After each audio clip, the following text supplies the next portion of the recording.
नमस्कार, आप देख रहे हैं पद्मेश 24/7 कृष्णा संडे के साथ। सबसे पहले नजर आज की हेडलाइंस पर।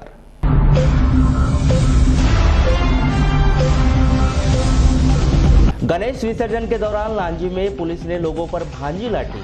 विरोध में लांजी रहा बंद, 4 पुलिसकर्मी निलंबित। संबल कार्ड में आयकर दाताओं ने भी गरीबी रेखा का लिया लाभ। सत्यापन में 2 लाख हितग्राही हुए गायब, करोड़ों रुपए का लगाया चूना। राणा हनुमान सिंह जयंती के अवसर पर कृषि मंत्री पहुंचे बड़गांव कृषि विज्ञान केंद्र। नेशनल लोक अदालत में 1.5 करोड़ रुपए की अधिक की हुई वसूली। शहर में 400 व्यक्ति हुए लाभान्वित। लालबर्रा के नेवर गांव की 3 छात्राओं ने जिले का लहराया परचम। राज्य स्तरीय प्रतियोगिता में हुआ चयन। बजट के अभाव में जिले के करीब 1.5 लाख पेंशन हितग्राहियों को नहीं मिली पेंशन। और बाढ़ से प्रभावित हुआ शहर का वार्ड नंबर 1 गौरीशंकर नगर। मरहम लगाने नहीं पहुंचे अधिकारी जनप्रतिनिधि। पूर्व की मध्य प्रदेश शासन ने संबल कार्ड के नाम पर किस तरह करोड़ों रुपए का भ्रष्टाचार किया है, इस बात का खुलासा वर्तमान समय की सरकार के संबल कार्ड योजना का नाम बदलकर नया सवेरा किए जाने के बाद से हो रहा है। अकेले बालाघाट जिले के भीतर लगभग 1 लाख से अधिक अपात्र हितग्राहियों ने इस योजना का लाभ उठाकर शासन को करोड़ों रुपए का चूना लगा दिया। आपको आश्चर्य होगा कि जुलाई माह में प्रदेश सरकार के द्वारा संबल कार्ड का नाम बदलकर नया सवेरा कर दिया और दोबारा सत्यापन कार्य शुरू करवाया तो सरकार के पैरों तले जमीन खिसक गई। बालाघाट जिले के भीतर संबल कार्ड के सदस्यों की संख्या 5,32,993 थी।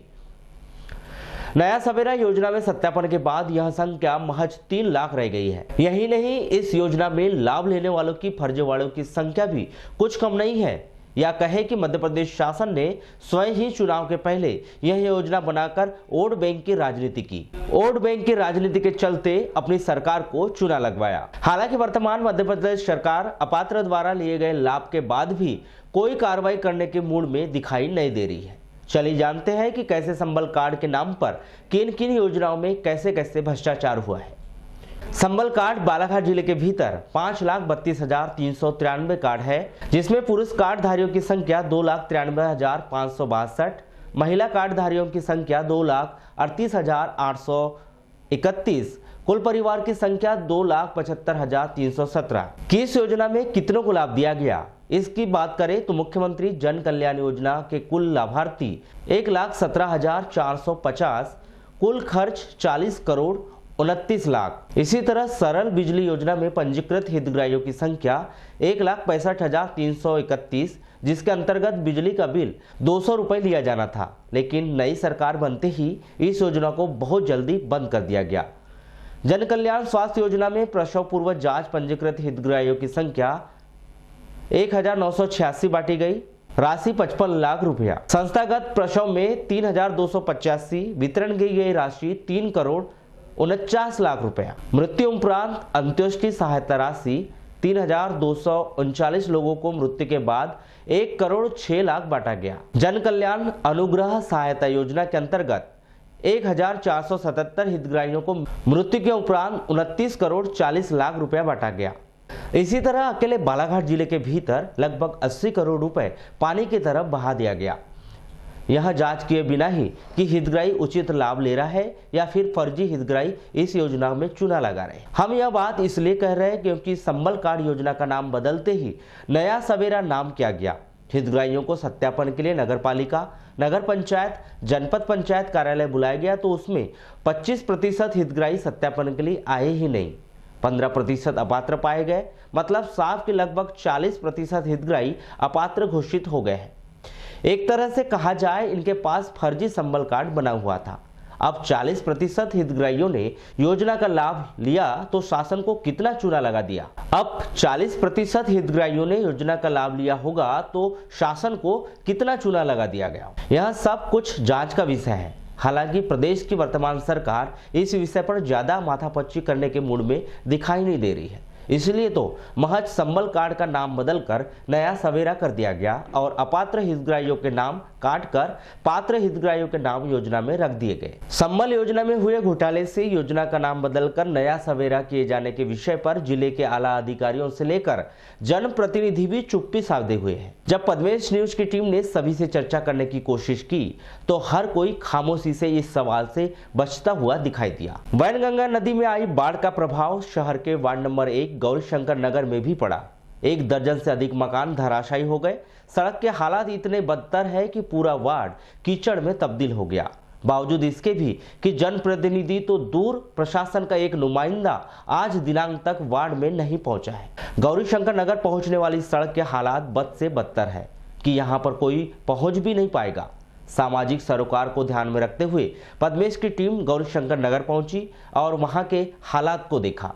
लोगों की परेशानी सुनी तो लगा जैसे इनके कोई सुनने वाला सही में कोई है ही नहीं। पूरा पानी से पूरा मकाने डूब गए हैं और रोड की भी हालत पूरी खराब हो गई है और पूरे घर में पानी घुसने से पूरे बर्तन है, कपड़े, बर्तन, खाना पीना ये सब पूरा नाश हो गया है। ये जो बाढ़ आई थी उससे कितना नुकसान हुआ?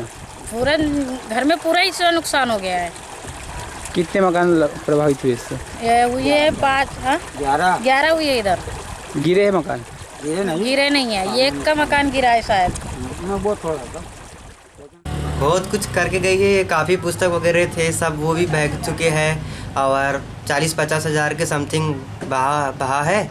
देख ही सकते हैं दुकान का सामान भी पूरा ऐसी सब पूरा नाश हो चुका है। इधर जो लाइन से कुछ घर है, इधर बगल में चाचा किया उनका तो थोड़ा कच्चा ही मकान है तो उनकी दीवारें भी ख़राब हो चुकी है और अभी तो 2 दिन होने लग गया, थोड़ा बहुत साफ़ हुआ है लेकिन यहाँ का सामान भी बहुत सा ख़राब हुआ है।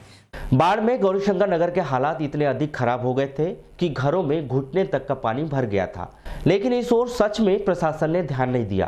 प्रशासन भूल ही गया कि शहर में वार्ड नंबर 1 गौरीशंकर नगर भी है जहां पर वैनगंगा नदी का पानी भर जाता है। नतीजा लोग स्वयं ही अपनी व्यवस्था करने में लग गए, लेकिन बाढ़ में लोगों को भारी नुकसान भी हुआ है। क्षति तो बहुत हुई भैया। नुकसान के लिए तो अब क्या बोला जाए, तो किसी प्रशासन ने भी अपने को ये नहीं बताया था कि भीमगढ़ बांध छूट रहे या उसके गेट फूट रहे, ताकि अगर अपन मतलब अपना कुछ सामान बाहर निकाल लेते। कभी किसी ने मुनादी नहीं और किसी ने कोई मतलब संपर्क में किसी आदमी ने नहीं बताया, ना नगर पालिका प्रशासन ने बताई और ना एसडीएम साहब वगैरह ने, किसी ने नहीं। वो ये मतलब सोमवार की सुबह दीपक आर्या साहब आए थे और मतलब एसडीएम साहब चौबे सर आए थे, उनने भी मतलब वहाँ देखे पर कोई वोट की व्यवस्था इधर नहीं हुई। बाढ़ का पानी तो चला गया लेकिन मकान को जर्जर कर गया। इस कारण लोगों ने दूसरों के घर में शरण ले रखी है। अब परेशानी यह है कि बारिश कब थमे और कब नए सिरे से मकान की मरम्मत कार्य करवाए। रहने की परेशानी हो रही है, हम रह नहीं पा रहे, बच्चे छोटे छोटे। अभी कहाँ रह रहे तो आप? अभी हम दूसरे के यहाँ रह रहे हैं। अच्छा, जब बाढ़ आई उसके पहले कोई सूचना मिली थी आपको? नहीं, हमको कोई सूचना नहीं मिली है। अभी बाढ़ का पानी उतर गया है। हाँ। आपका इतना नुकसान हुआ है। हाँ। आपके वार्ड के जो पार्षद है वो कभी मिलने आया है? वो हमारे वार्ड के पार्षद तो कई सालों से, जब से पार्षद बना है तब से हमारे यहाँ बिल्कुल रोड पे तक नहीं आया है। हमारे जो पार्षद है वो अभी तक नहीं आए हैं। आपने कभी देखे? नहीं, हमने उसको देखे भी नहीं है। बहुत समझता है जी, हम कहाँ रहेंगे, हम ऐसी हालत में है, हमारे छोटे छोटे बच्चे हैं, सब कहाँ रहेंगे, रहने के लिए जगह नहीं है हमारी। बाढ़ के पानी की वजह से ये सब हालात बने हुए? हाँ जी। कितना नुकसान हो गया? हमारा तो बहुत नुकसान हो गया है जी। इस पूरे मुद्दे पर हमने जब वार्ड की पार्षद क्षमा बंसोड़ से चर्चा की तो ऐसा लगा जैसे उन्होंने एक बार में कहा कि वह गंगानगर आज तक गई ही नहीं। बाढ़ आने की तो बात दूर की बात है। पार्षद जी बताइए, अभी बीते दिनों आपके वार्ड का कुछ हिस्सा जो है वो बाढ़ से प्रभावित हुआ है, जैसे गौरीशंकर नगर है, घिबटोला है। आप इन एरिया में गए हो कभी बाढ़ के बाद में? जी अभी तो नहीं गई हूँ। कब जाएंगे आप? अब मौसम ख़राब था इस वजह से नहीं गई। तो यहाँ पर कितना नुकसान हुआ इसका भी पता नहीं होगा आपको? बाढ़ से कुछ घरों को नुकसान हुआ है, उनकी जो खाने पीने राशन का सामान है पूरा नष्ट हो चुका है। तो इससे कितना क्या नुकसान हुआ इसकी जानकारी है आपको? नहीं, अभी नहीं। अभी नहीं है। लगभग 3 दिन हो गया है, बाढ़ आकर गुजर चुकी है। उसके बाद भी आप उन क्षेत्रों में नहीं गए हैं, क्यों नहीं जाते आप वहाँ पर? क्यों, क्या वजह है जो आप नहीं जाते? इसके पहले भी आपके पास कई बार शिकायत आ गई है कि वार्ड नंबर 1 का जो आपका एरिया है पड़ता है पार्षद का, उसमें कई जगहों की सड़कें ख़राब हैं, नालियाँ ख़राब हैं, कई बार शिकायत हो चुकी है। मीडिया के माध्यम से भी कई बार जानकारी दी जा चुकी है आपको, फिर भी आप क्यों नहीं जाते वहाँ पर? क्यों नहीं घूमती इस एरिया में? अभी बाढ़ जैसी स्थिति के बाद में लोग इतने प्रभावित हुए हैं, आप जाके एक बार तो देख सकते हैं ना उस एरिया में, लेकिन आप तब भी नहीं गए। मौसम खुलने का इंतज़ार कर रहे हैं, शासन प्रशासन पहुंच चुका है वहां पर, लेकिन आप पार्षद होने के बावजूद आप वहां नहीं गए। क्या वजह मानती है इसको, क्यों नहीं जाते आप? बजट न होने की वजह से जिले के करीब 1.5 लाख पेंशन हितग्राहियों को राज्य सरकार की ओर से पेंशन प्राप्त नहीं हो पाई है। आपको बताएं कि राज्य सरकार के द्वारा सामाजिक सुरक्षा पेंशन के तहत हितग्राहियों को निर्धारित पेंशन का भुगतान किया जाता है, लेकिन सामाजिक सुरक्षा पेंशन योजना में मासिक भुगतान अगस्त माह से पेंशनधारियों को नहीं किया गया। वहीं अब सितंबर माह का पेंशन हितग्राहियों के भौतिक सत्यापन के बाद ही उन्हें मिल पाएगा। इन आदेशों के कारण पेंशनधारियों को आर्थिक समस्या से जूझना पड़ रहा है। वहीं इस मामले में पद्मेश न्यूज से चर्चा के दौरान सांसद ढाल सिंह बीसे ने बताया कि राज्य सरकार के द्वारा पेंशन न दी जाने की वजह बजट मानी जा सकती है। यदि सरकार भौतिक सत्यापन कराना चाहती है तो अवश्य कराए, लेकिन पेंशन हितग्राहियों को परेशान ना करे।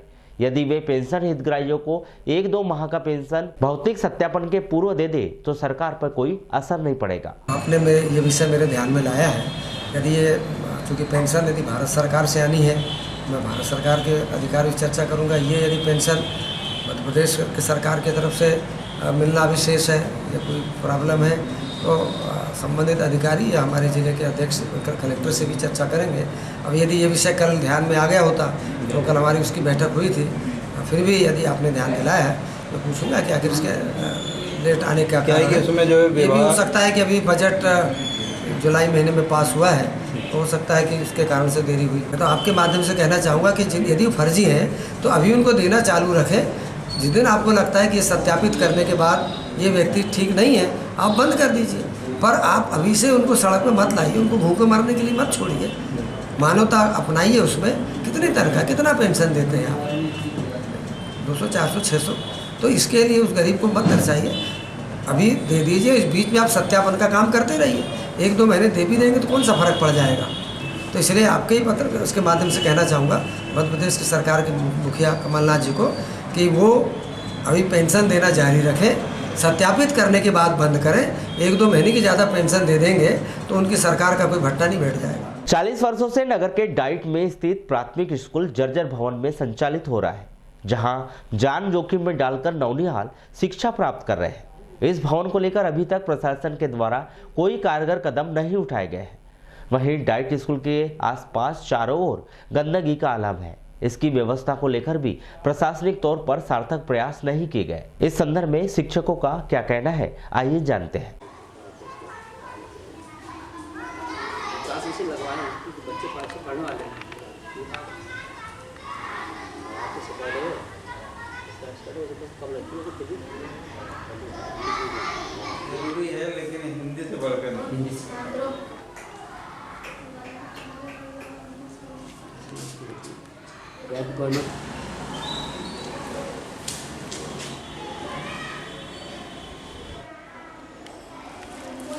आप काफ़ी जर्जर स्थिति में है, क्या लगता है किस प्रकार की व्यवस्था होनी चाहिए? व्यवस्था तो होना चाहिए। अगर नई बिल्डिंग नहीं बन सकती तो कम से कम इसी की मरम्मत होनी चाहिए। तो कितनी बार मरम्मत हुई है इसकी? मरम्मत तो अभी तो इतना पैसा मरम्मत के लिए आया नहीं है, तो नहीं हो पाई है। किसके अंतर्गत आती है ये बिल्डिंग? डाइट के? ये डाइट के अंतर्गत आती है। डाइट की ही शाला है, अभ्यास शाला।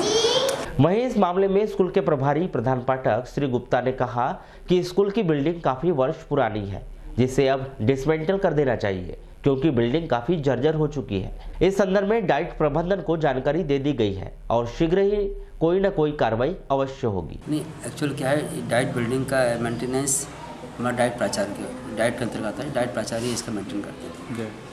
तो अभी आप कितने सालों से पदस्थ हैं यहाँ पर? यहाँ मैं 2006 से हूँ। तो क्या लगता है कि 2006 से कितने बार इसका मेंटेनेंस हुआ होगा? मेंटेनेंस होता, सुधार होता रहा था। जैसे कवेलो फूट गया तो इसको छवाना, इसको छवाने का काम, फिर लिपाई पुताई करवाना। अच्छा, आप जैसे शिक्षक हैं, शिक्षा देते हैं, तो आपको क्या लगता है कि इस स्थिति में बच्चे यहाँ पर पढ़ रहे हैं, किस प्रकार की व्यवस्था होनी चाहिए आपके हिसाब से? अब देखो, अगर व्यवस्था जैसे बैठने की व्यवस्था, बच्चे बैठने व्यवस्था पर्याप्त है, वहाँ पर टेबल बेंच हो। प्राइवेट स्कूल में क्या होता है, जैसे प्राइवेट स्कूल तुलना करते हैं, प्राइवेट स्कूल में वेल प्लेट रहता है। अच्छा, भवन की स्थिति जो है उसको देख के क्या लगता है? भवन तो भवन काफ़ी पुराना भवन है। कब का है ये?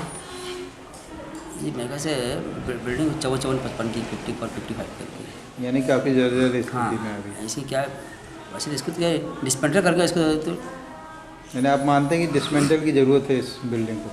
इस बिल्डिंग को अगर डिस्मेंटल करके इसका फिर से इसका पुनर्निर्माण करना चाहिए इसका, ताकि जिला अस्पताल स्थित आयुष विंग में कार्यरत महिला आयुष चिकित्सक ने जिला अधिकारी डॉक्टर भदाड़े पर मानसिक रूप से प्रताड़ित करने, अभद्र व्यवहार करने और जातिगत टिप्पणी के साथ ही रिश्वत की मांग जैसे गंभीर आरोप लगाते हुए थाने में शिकायत की गई है। महिला चिकित्सक के द्वारा बकायदा लिखित शिकायत दी गई है कि जिला आयुष अधिकारी डॉक्टर भदाड़े के द्वारा अगस्त 2019 को उनके साथ अभद्र व्यवहार किया गया, ऊंची आवाज में डांटा गया, जातिगत टिप्पणी की गई, जिससे वे बहुत अधिक मानसिक रूप से पीड़ित हो गई। इस दौरान डॉक्टर भदाड़े पर आरोप लगाया गया है कि उनके द्वारा एरियस टीए की राशि के बदले पैसे की मांग की गई। 6 नाव को प्राप्त हुई थी, जिसमें आयुर्वेदिक चिकित्सक आयुष बालाघाट वर्ष बालाघाट द्वारा एक शिकायत प्राप्त हुई थी, जिससे श्रीमान पुलिस अधीक्षक अजाक महोदय द्वारा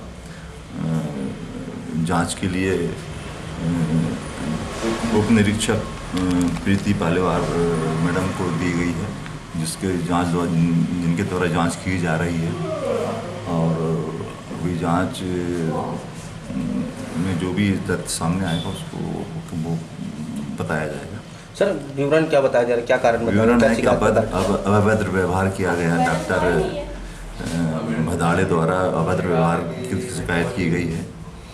बस इस संबंध में ही जांच चल रही है। कब की घटना बताई जा रही है? ये घटना ये बता रहे हैं कि 14/8/19 को डॉक्टर भदाड़े द्वारा अभद्र व्यवहार किया गया और ऊंची आवाज़ में काटना है, बताया गया है। क्या कार्रवाई की जाएगी? अब कार्रवाई जांच में ही पता चलेगा क्या कार्रवाई की जाएगी। अभी मैडम पालवार मैडम द्वारा, हमारे ऐसे उप निरीक्षक पालवार मैडम द्वारा ये जांच की जाएगी। इस समय जो तथ्य सामने आएंगे वो आपको उसमें अवगत कराया जाएगा। इस विषय पर जब पद्मेश न्यूज ने डॉक्टर भदाड़े से दूरभाष पर चर्चा की तो उन्होंने बताया कि उन्हें इस विषय पर कोई जानकारी नहीं है कि महिला चिकित्सक के द्वारा कोई शिकायत की गई है और उन्होंने बताया कि उनके द्वारा कभी भी किसी महिला चिकित्सक के साथ अभद्रता या पैसे की मांग नहीं की गई। हमने जब शिकायतकर्ता महिला चिकित्सक से चर्चा करने की कोशिश की तो उन्होंने इस विषय पर कोई बात नहीं की गई। प्रधानमंत्री नरेंद्र मोदी के जन्मदिन के अवसर पर भारतीय जनता पार्टी 14 से 20 सितंबर तक स्वच्छता सप्ताह के रूप में मनाएगी। इस कड़ी में रोजाना पार्टी के सभी पदाधिकारी सदस्य एक घंटे अपने आसपास सफाई करेंगे। शनिवार को इसी तारतम्य में सांसद ढाल सिंह बिसेन, जिला भाजपा अध्यक्ष रमेश रंगलानी, नगर पालिका अध्यक्ष अनिल दुहारे की उपस्थिति में भारतीय जनता पार्टी के सदस्यों के द्वारा स्थानीय बस स्टैंड में सफाई अभियान चलाया गया। भारतीय जनता पार्टी ने स्वच्छता सप्ताह के रूप में आज से हमारा स्वच्छता सप्ताह चालू हो रहा है, जिसमें कि भारतीय जनता पार्टी के कार्यकर्ता प्रतिदिन 1 घंटे 1.5 घंटे सफाई में अपना सहयोग करेंगे और श्रमदान करेंगे। इस कड़ी में आज हमने यहाँ स्टार्ट करें। ऐसा ही हम लगातार 8-15 दिन तक साफ सफाई का अभियान चलाएंगे और इसी कड़ी में लोगों को हम थैले भी बांटेंगे और डस्टबिन भी बांटेंगे। माननीय नरेंद्र मोदी जी का जो 17 तारीख को जन्मदिन है, लेकिन पार्टी ने निर्णय लिया है कि ये पूरा 14 तारीख से 20 तारीख तक सेवा सप्ताह रहेगा। सब हम मिलकर के अनेक प्रकार के वो सेवा कार्य हैं, वो सब स्वच्छता भी है, डिस्पोजल ये अपना प्लास्टिक को भी मुक्त करना है और इस प्रकार के अलग अलग प्रकार के सेवा के कार्य हम लोग करेंगे। ये पूरा हफ्ता भारतीय जनता पार्टी का कार्यकर्ता 17 तारीख को भी करेगा, मरीजों के पास जाएंगे और अलग अलग प्रकार के इस प्रकार के जो कार्यक्रम होंगे भारतीय जनता पार्टी के हमारे समस्त कार्यकर्ता, महिला मोर्चा, युवा मोर्चा और हमारे भारतीय जनता पार्टी के सांसद जी के नेतृत्व में आज हम सब लोग यहाँ इस कार्यक्रम को संपन्न करने के लिए आज बस स्टैंड से हमने इसका शुभारंभ किया है। 14 सितंबर से 20 सितंबर तक स्वच्छता अभियान चलाया जा रहा है। 17 सितंबर को देश के प्रधानमंत्री नरेंद्र मोदी का जन्मदिन है। इसी कड़ी में स्वच्छता के साथ साथ जल संरक्षण, पॉलीथीन मुक्त पर्यावरण, दिव्यांगों की सेवा, मरीजों की सेवा, फल वितरण किए जाने हैं। स्वच्छता के साथ साथ जल संरक्षण का भी कार्यक्रम है, पॉलीथीन मुक्त करने का भी युवाओं के बीच में जाके कार्यक्रम करने के कार्यक्रम है, दिव्यांगों की सेवा करने का कार्यक्रम है, अस्पतालों में जाकर के मरीजों की सेवा, फल फूल वितरण, ऐसे अनेक कार्यक्रम जो जहाँ जिस तरह के भी क्षेत्र में उपयुक्त कार्यक्रम लग रहे हैं वहाँ पर करने का हम लोग सारा प्रयास कर रहे हैं। आज मैं यहाँ पर बालाघाट में हमारे जिलाध्यक्ष जी के साथ और समस्त कार्यकर्ता बंधुओं और बहनों के साथ में स्वच्छता के कार्यक्रम में हमने आपके बस स्टैंड से इस स्वच्छता के कार्यक्रम को प्रारंभ किया, जहाँ पर भी हमको इस तरह का नजर आएगा किस भी वार्ड में। बालाघाट सिवनी संसदीय सीट के सांसद डॉक्टर ढल सिंह बिसेन को शनिवार को ही मानव संसाधन विकास मंत्रालय समिति का सदस्य बनाया गया है। इसके बाद उन्होंने जटाशंकर त्रिवेदी महाविद्यालय का निरीक्षण किया और व्यवस्थाओं के प्रति खुशी जाहिर। सांसद ढल सिंह बिसेन ने बताया कि शिक्षा के प्रति उनका शुरू से रुझान बहुत अधिक रहा है। मध्य प्रदेश सरकार में शिक्षा मंत्री भी रह चुके हैं। इसी दृष्टि को देखते हुए पहली बार जटाशंकर त्रिवेदी महाविद्यालय भ्रमण के लिए पहुंचे हैं। यहाँ पर सारी व्यवस्थाएं पढ़ाई के लिए अनुकूल है, जिसके लिए कॉलेज के समस्त स्टाफ तारीफ के काबिल है। प्रधानमंत्री नरेंद्र मोदी का बहुत ही महत्वपूर्ण अभियान पॉलीथीन मुक्त भारत पर छात्रों से चर्चा करने की योजना बनाने के लिए वे मुख्य रूप से महाविद्यालय पहुंचे थे। शिक्षा के क्षेत्र में मैं इतना जानता हूँ कि यदि एक बार बच्चों को अच्छी शिक्षा मिल जाए, अच्छे पढ़ लिख जाएँ, तो अपना जीवन यापन करने की दिशा में आगे बढ़ेंगे वो। और इसलिए मुझे यहाँ बड़ी प्रसन्नता हुई कि इतना सुव्यवस्थित, सुसज्जित हर तरह के विषयों को लेकर के, क्योंकि जटाशंकर त्रिवेदी कॉलेज का नाम मैं बचपन से सुनता था। आज यहाँ आने का अवसर मिला तो मैं अपने आप को भाग्यशाली समझता हूँ कि इतनी अच्छी व्यवस्था के साथ यहाँ प्राचार्य महोदय और इनके साथ मस्त सहयोगी हमारे अध्यापक गणों ने जो काम संभाला है, और जिस तरह की स्वच्छता भी दिखी, वाटर हार्वेस्टिंग का भी काम था, आपके वृक्षारोपण का भी सारा काम है, शिक्षा के प्रति भी जिस तरह की व्यवस्था है, योगा की व्यवस्था है, आपके जिम है जो शरीर को स्वस्थ रखे।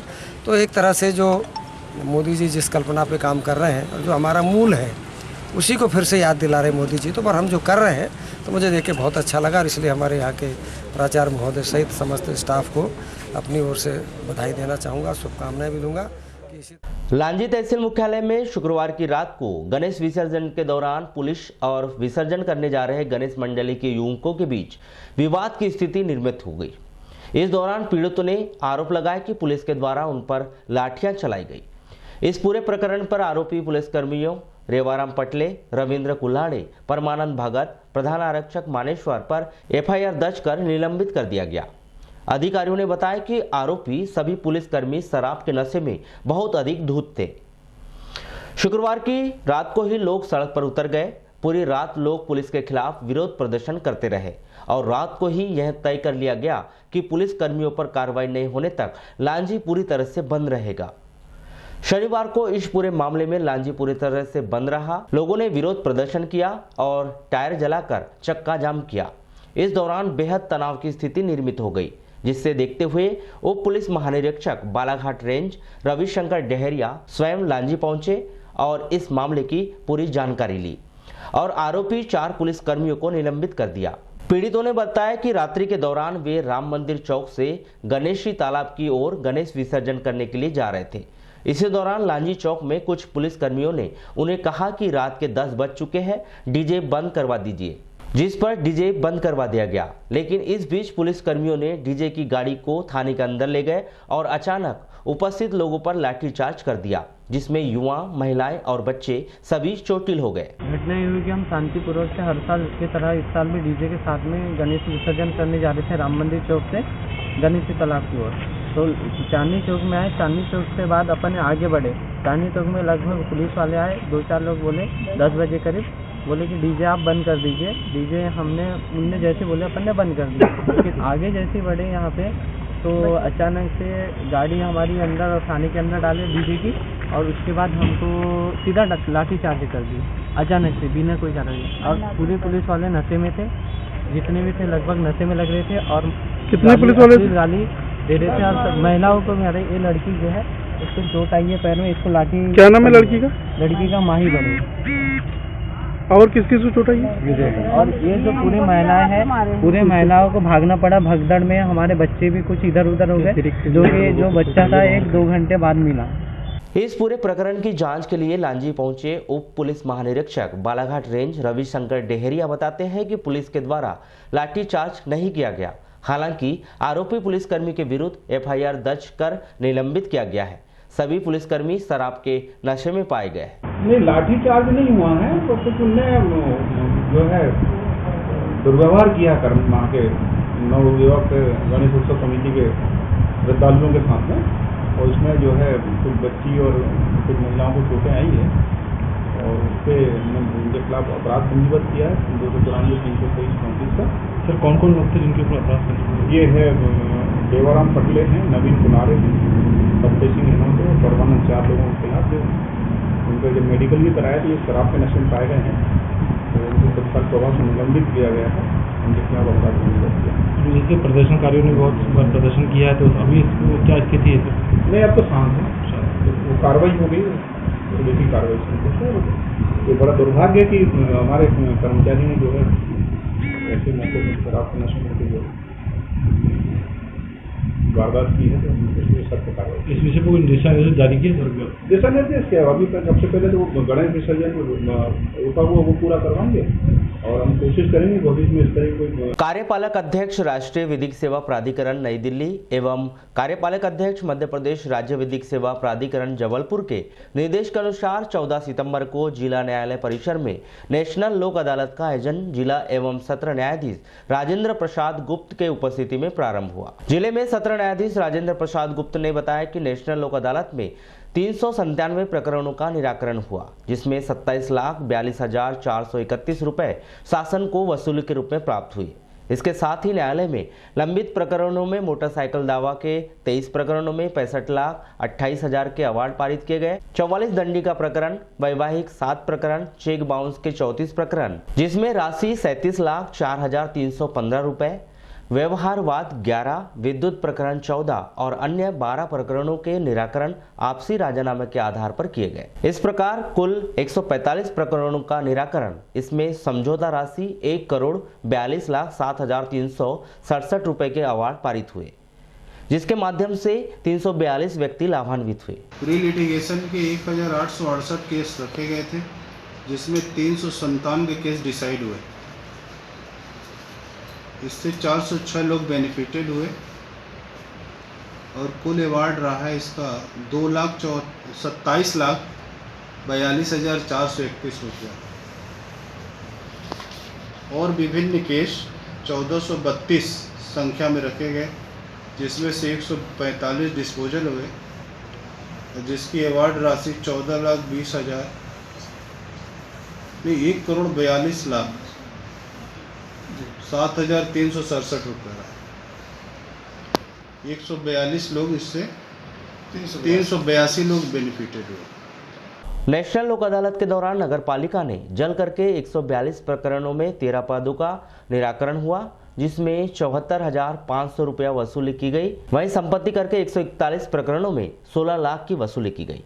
कुल 154 प्रकरणों में 16,94,000 रुपए की वसूली की गई। इस दौरान बड़ी बात यह दिखाई दी कि सभापति रामलाल बिसेन के द्वारा अपने संपत्ति कर का 41,000 रुपए इस नेशनल लोक अदालत में जमा करवाया गया। आज 714 केस रखे गए थे, और जिसमें 154 लोगों का प्रकरण निराकरण हुआ।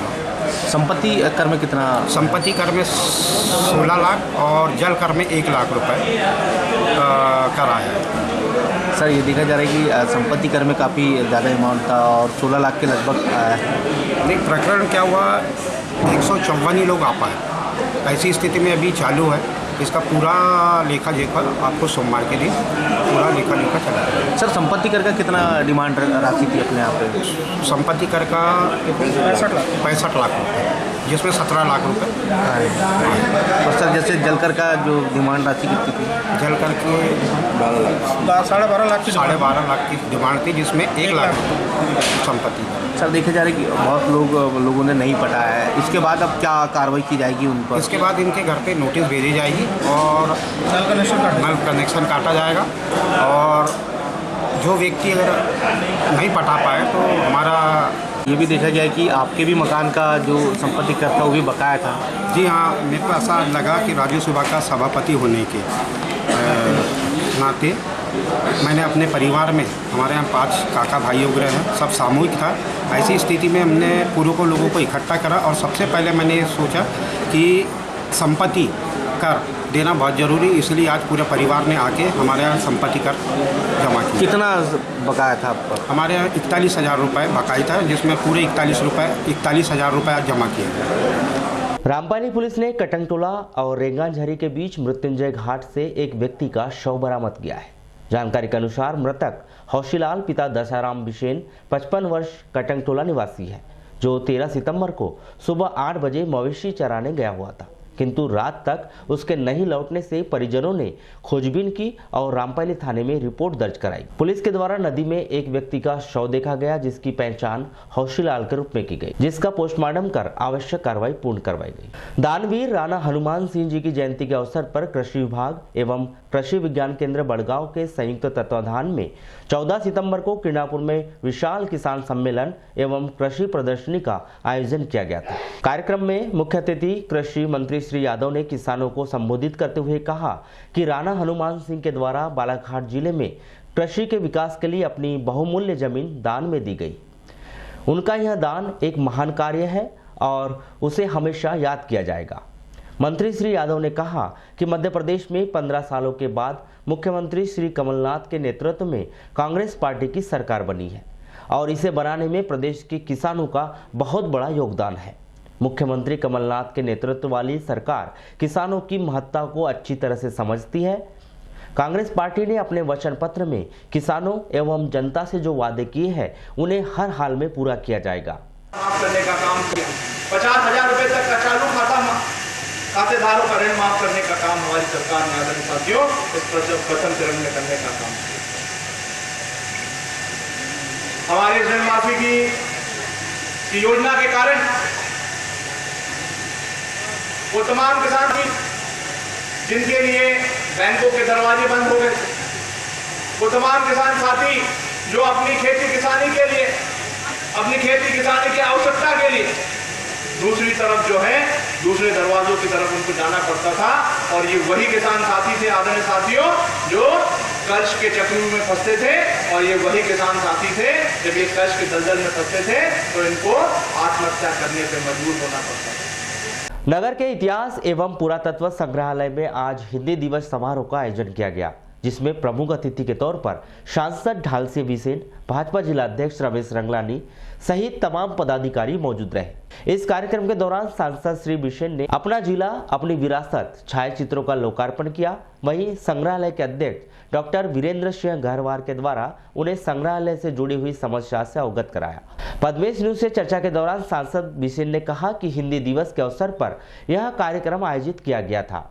हिंदी हमारी मातृभाषा है और इसका वर्चस्व पूरी दुनिया में है।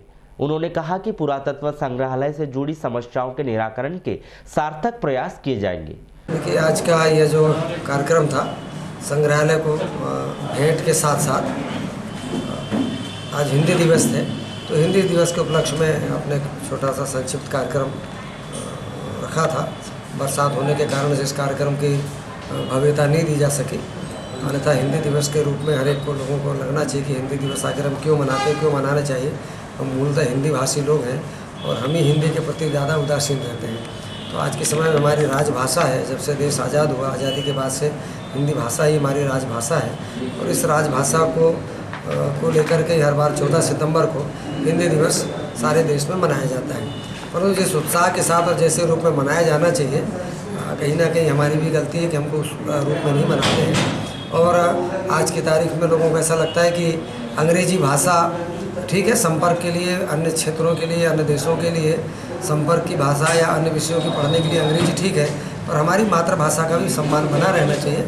इसी दृष्टि से ये राजभाषा हिंदी का सम्मान के साथ हम लोग हर सारे कामकाज करें मध्य प्रदेश में। लालबर्रा नगर मुख्यालय से लगभग 8 किलोमीटर दूर पर स्थित ग्राम पंचायत नेवरगांव लालबर्रा में संचालित शासकीय उच्चतर माध्यमिक विद्यालय की 3 छात्राओं ने जबलपुर में आयोजित संभाग स्तरीय शालेय एथलेटिक्स प्रतियोगिता में उत्कृष्ट प्रदर्शन करते हुए प्रथम स्थान प्राप्त कर राज्य स्तरीय प्रतियोगिता के लिए चयन हुआ है। 7 सितंबर को बालाघाट में जिला स्तरीय शालेय एथलेटिक प्रतियोगिता का आयोजन किया गया था, जिसमें नेवरगांव स्कूल की छात्रा कुमारी चित्ररेखा पिता सदनलाल बाहेश्वर ने सीनियर बालिका वर्ग क्रॉस कंट्री 5000 मीटर दौड़, सीनियर बालिका वर्ग त्रिकूद में आरती पिता गुरु प्रसाद पंचेश्वर व जूनियर बालिका वर्ग 3000 मीटर दौड़ में नंदिनी पिता रोशनलाल मानी ने प्रथम स्थान प्राप्त कर संभाग स्तरीय प्रतियोगिता के लिए चयन हुआ है। हमारे शासकीय उच्चतर माध्यमिक विद्यालय नेवरगांव ला से 9 छात्राएं गई थी, 9 छात्राएं सम्मिलित हुई थी।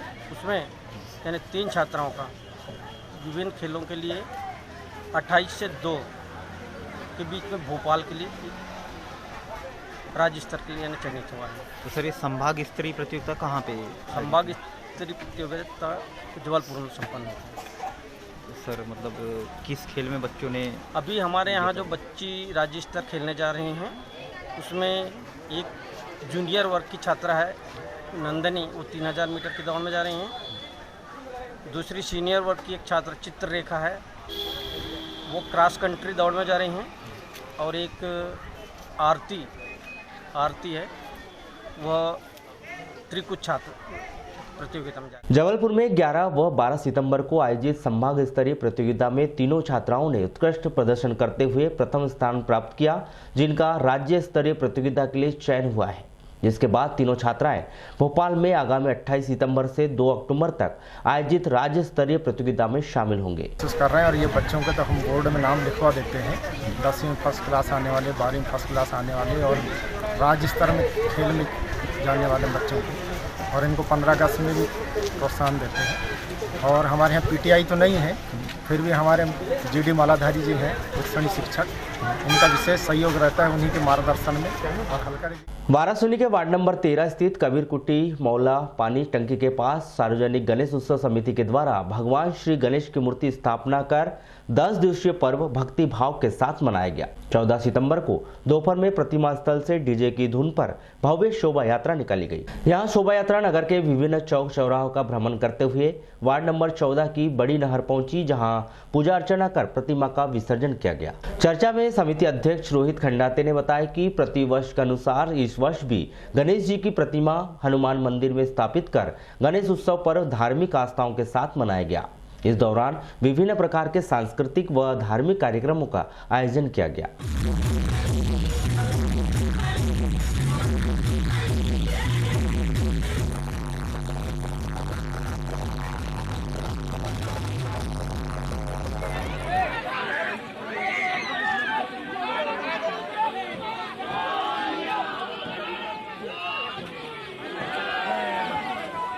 वाराणसी में स्थित सामुदायिक भवन में 14 सितंबर को मांझी मछुआ समाज संगठन बालाघाट के जिला स्तरीय बैठक का आयोजन किया गया। यह बैठक जिला अध्यक्ष गिरधारी मशराम, वाराणसी ब्लॉक अध्यक्ष स्वामीनाथ मशराम, लालबर्रा ब्लॉक उपाध्यक्ष अशोक महाले की उपस्थिति में प्रारंभ की गई, जिसमें मांझी मछुआ समाज के उत्थान व समाज के अंदर छिपी प्रतिभा को उभारने के लिए चर्चा की गई।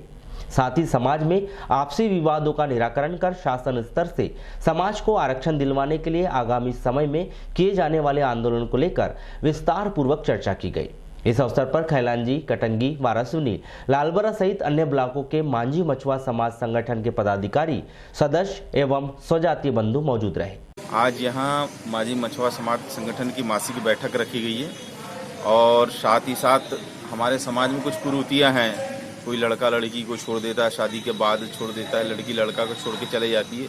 ये सब जो छोटे छोटे मसले हैं हमारे बालाघाट ज़िले के अंदर में, ये सब मसले सुलझाने का भी कार्यक्रम है आज। और माझी मछुआ समाज संगठन जो कि विगत 12 वर्षों से पूरे बालाघाट ज़िले और सिवनी ज़िले में अपने समाज के हक के लिए लड़ाई लड़ रहा है। ऐसे कई सारे मामले जैसे मसले आते हैं, कहीं सरपंच ने किसी हमारे मछुआ समाज वाले को तालाब नहीं दिया, नीलामी बोली करा दिया, या कहीं हमारा मछुआ समाज संगठन का समूह है, समिति है, उनको न देकर आदिवासी या हरिजन या अन्य समिति को दे दिया। ऐसे कई मसले आते हैं, उनके लिए हम उनके हक और अधिकार के लिए लड़ाई लड़ते हैं और उनको तालाब दिलवाते हैं, उनकी समितियाँ बनवाते हैं। अब अंत में मुख्य समाचार एक बार फिर।